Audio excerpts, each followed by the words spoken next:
Hi guys, welcome back to the channel. ఈరోజు నేను చూసిన మూవీ వచ్చేసి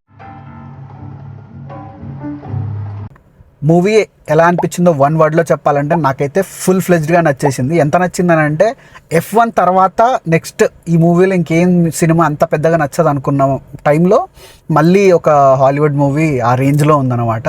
that is one battle after another. ఎందుకు అంత నచ్చిందని చెప్పి ఫుల్ రివ్యూలో మాట్లాడుకుందాం. ఫుల్ రివ్యూలోకి వెళ్ళిపోతే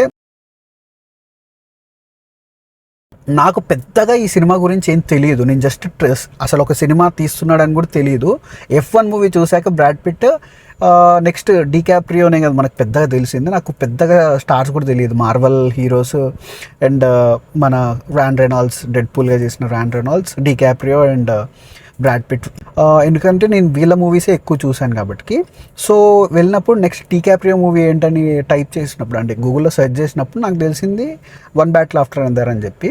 సో సినిమాకి వస్తున్నప్పుడు మనకి ముందు టీజర్ ట్రైలర్స్ వేస్తారు కదా, అలానే ఈ మూవీ ట్రైలర్ కూడా చూడడం జరిగింది. సో కొంచెం ఇంట్రెస్టింగ్గా ఉండేసరికి, కాకపోతే పెద్ద సెటప్ ఏం కాదు, డ్రామా సినిమా ఏమో అనుకున్నాను. సో తర్వాతకి నేను టికెట్స్ బుక్ చేసుకున్న తర్వాతకి మొన్న ఇంటర్వ్యూ అలాంటివి చూస్తే ఈ సినిమాలో యాక్ట్ చేసిన ప్రతి ఒక్కరు చాలా పెద్ద స్టార్స్, ఒక 4 యాక్టర్స్ వరకు చాలా పెద్ద స్టార్స్ అని చెప్పి తెలిసింది. అండ్ ట్రైలర్ టీజర్ కూడా నాకు ప్రామిసింగ్గానే అనిపించింది. సో వితౌట్ ఎక్స్పెక్టేషన్స్ ఈ మూవీకి వచ్చాను. తీరా థియేటర్కి వచ్చిన తర్వాత చూస్తే 15 మినిట్స్లోనే మన వరల్డ్కి తీసుకెళ్తారు. నెక్స్ట్ 2 hours 45 minutes ఉంటుంది మూవీ. ఎక్కడ బోర్ కొట్టదు. ఫుల్ ఆన్ గ్రేట్ పేసింగ్ తోటి, విత్ విజువల్స్ తోటి, మ్యూజిక్ తోటి ఆడుకుంటాడు అనమాట. ప్రతి ఒక్క సీన్ మనకి చాలా ఇంట్రెస్టింగ్గా అనిపిస్తూ ఉంటుంది. It was directed by Paul Thomas Anderson. It was directed and written by Paul Thomas Anderson. ఇతను ఈ మూవీని చాలా రేసీ స్క్రీన్ ప్లేతో తీసుకెళ్తాడు. ఫస్ట్ 15 minutes మనకి ఫ్రెంచ్ 75 రెవల్యూషన్ ఏదైతే ఉంటుందో అది సీన్స్ చూపిస్తూ ఉంటాడనమాట. అది చాలా ఫాస్ట్ పేసింగ్లో తీసుకెళ్ళడం వల్ల మనం ఆ వరల్డ్లోకి వెళ్ళిపోతాం. అక్కడికే మన క్యారెక్టర్స్ అన్నీ ఎస్టాబ్లిష్ చేయడం, ఆ సెటప్ మొత్తం చేసుకుంటాడనమాట. తర్వాత కాన్ఫ్లిక్ట్ వస్తుందన్నమాట. వీళ్ళు అక్కడి నుంచి ఆ ఫ్రెంచ్ 75 రెవల్యూషన్ నుంచి ఎందుకు బయటకు వచ్చారని చెప్పి ఒక రీజనింగ్ ఇస్తాడు.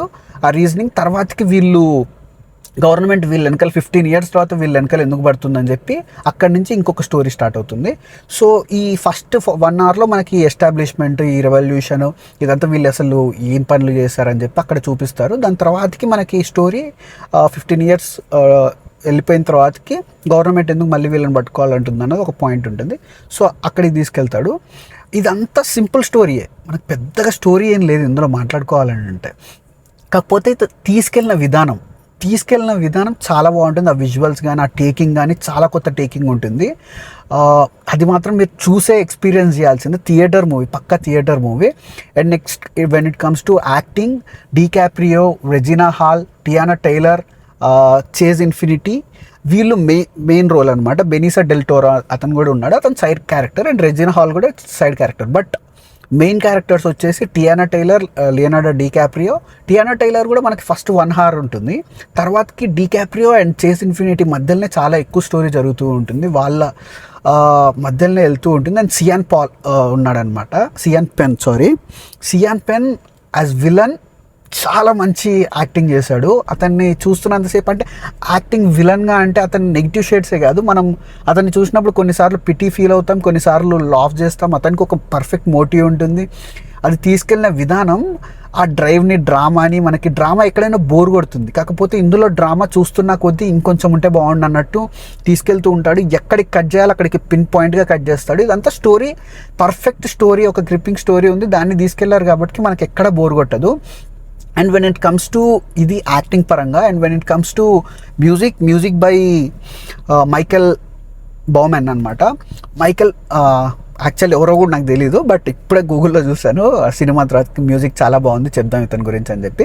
మైకెల్ బౌమెన్, ఇతను మ్యూజిక్ అంటే ఎక్కడ ఒకసారి సైలెంట్ స్పేస్లో ఉంటుందన్నమాట. ఆ సైలెంట్ స్పేస్లో పిన్ డ్రాప్ సైలెన్స్ ఉంటుంది.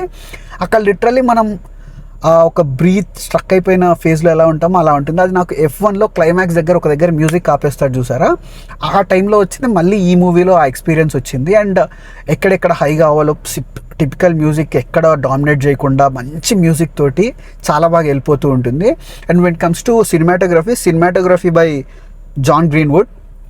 ఆ విజువల్స్, ఒక విజువల్ ఉంటుంది అండ్ ఒక ఎస్థెటిక్ తీసుకున్నారు వీళ్ళు, ఒక కలర్ ప్యాలెట్. ఆ కలర్ ప్యాలెట్ చాలా బాగుంది. అండ్ వీళ్ళ ఒక షాట్ ఉంటుంది లైక్ మౌంటైన్స్ని లాంగ్ షాట్లో చూపించి కాకపోతే సౌండ్ అలానే వినిపిస్తుంది, దగ్గరికి వెళ్ళిపోతుంది అనమాట. ఆ షాట్ కూడా అంటే it was my favourite. And when it comes to ఇది దీని గురించి పర్టికులర్గా మాట్లాడు, క్లైమాక్స్కి ముందు ఒక షాట్ ఉంటుంది, ఏం లేదు సింపుల్ ప్లెయిన్ షాట్, లైక్ ఒక వెహికల్ ముందు వెళ్తుంది, ఇంకొక వెహికల్ వెనకాల వస్తూ ఉంటుంది, వీళ్ళు అదే అప్ అండ్ డౌన్ ఉంటుంది రోడ్డు, సో కనబడుతూ ఉండదు అనమాట.